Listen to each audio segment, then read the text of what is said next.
I moved to Fort Carson, Colorado in February 2011. My husband had been there for 2 years and had already deployed one time. And then from there we went to Fort Benning, Georgia, which is now Fort Moore.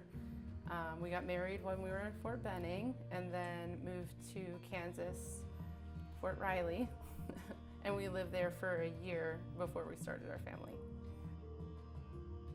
I think the biggest challenge as a military wife and mom was raising my kids without family around.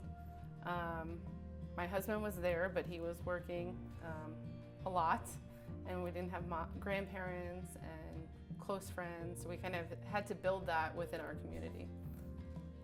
It makes you appreciate the little things that you wouldn't. For example, we just moved back to Maryland after 14 years for me and 16 years for him, and having Grammy and Papa right down the street or the other grandparents right down the street has made all the difference. And you don't say no when people ask if you want to do things. You say yes every time. And so you just learn not to take those things for granted.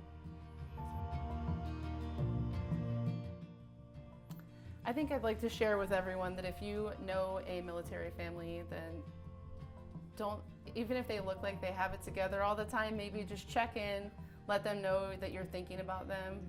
It's easy to feel forgotten, and it does take a lot of strength, and we find that with each other, but it does feel good to hear that from your loved ones and have them recognize that you're by yourself and going through a lot. So.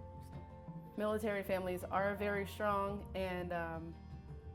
but it's a blessing. You know, you grow a lot as a military spouse, and the kids are so strong and resilient.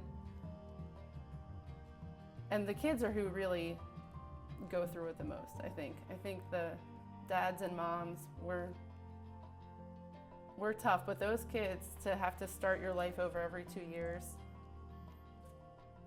it's hard.